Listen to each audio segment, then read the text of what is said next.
terre aux lueurs de l'aube, son offrande inchangée. L'appel d'un oiseau affranchi de la nuit.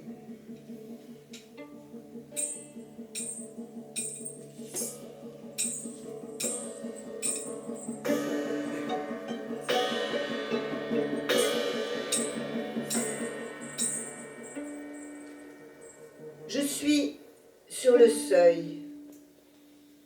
Je regarde les dernières lueurs du soir entre les branches des arbres noirs. L'évanouissement du monde dans sa nuit.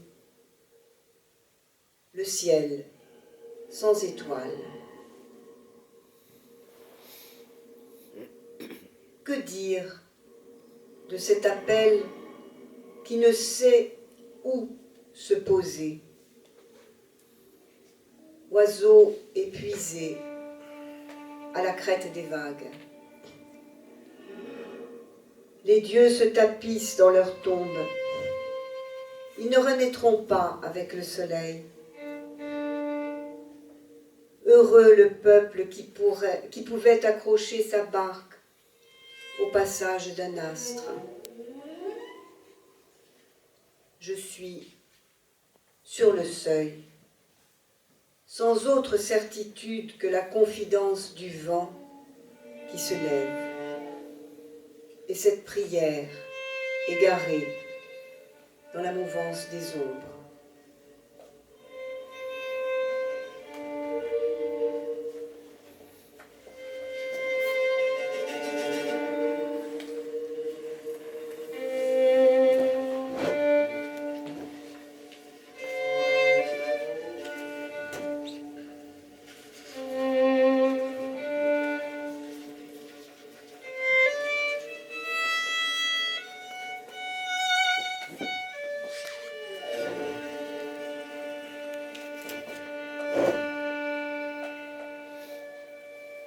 Je veux brusquer le jour qui ménage ma peine,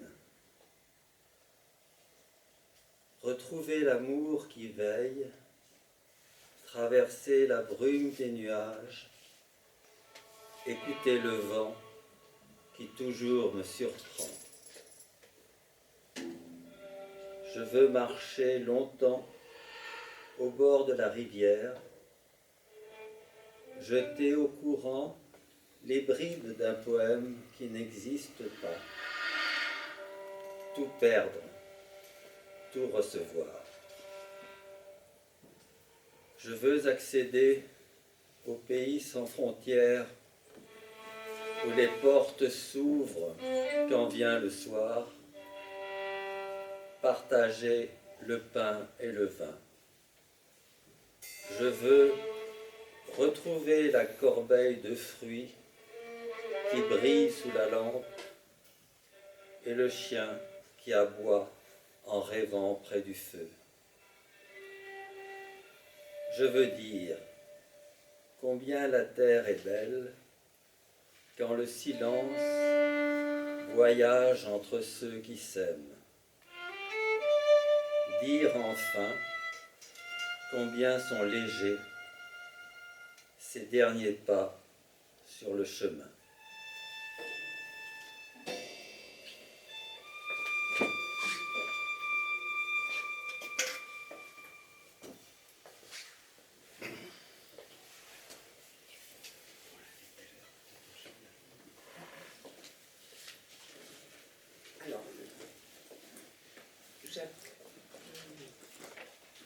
Merci. On peut, oui, on peut.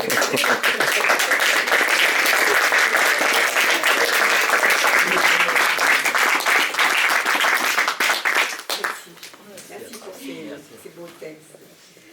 Alors, Patrick, il y a beaucoup de choses à dire sur toi, mais je vais être très brève. Passionné, alors j'ai regardé un petit peu ce que tu disais de toi-même, passionné d'écriture mais d'art plastique aussi, l'écriture qui se mêle aux images, les images qui l'on décrypte, que l'on fouille, que l'on racle pour retrouver des mots, Et la poésie. La poésie qui t'a envahi, dont tu ne peux plus se défaire. Et ce qui m'a retenu, c'est à la fois le goût des mots, une sorte de plaisir jubilatoire à t'emparer de la parole, de travailler la matière, le sens, les formes, les sonorités, la patte des mots, avec humour, mais aussi une émotion discrète. J'ai retenu une citation de toi. Rappeler la voix, sa vibration, revêtir son enveloppe. Je me souviens de sa voix. Elle était tapissée de salpêtre. Elle se glissait dans mes veines. Les mots, non seulement deviennent sonores, mais ils sont doués d'une sorte de force vitale. Ils luttent, rivalisent, se débattent, peinent, Anne. Et je vais te laisser continuer. Alors,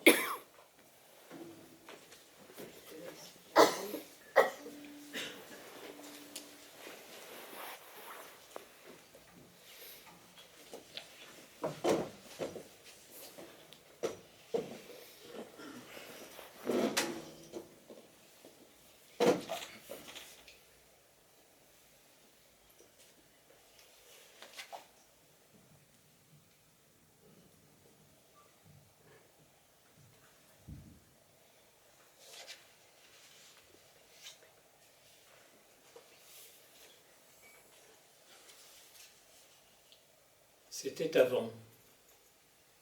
Oui, un peu avant de partir. Peut-être était-ce juste avant. Difficile de se souvenir, difficulté de préciser l'instant. Était-ce en minutes, en secondes? Je ne sais plus bien. Je ne suis pas sûr d'avoir envie de le savoir. Mais je me souviens de l'atmosphère du départ. C'était une atmosphère de départ.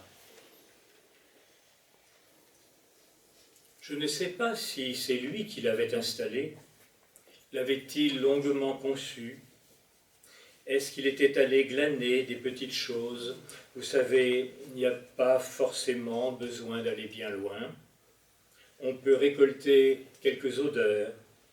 On peut rassembler quelques sons ou alors quelques silences, ou bien les deux. Un peu de silence au sein de quelques sons, ça peut faire un très bel effet. Même pour un départ, c'est selon chacun. Un petit goût de départ aussi.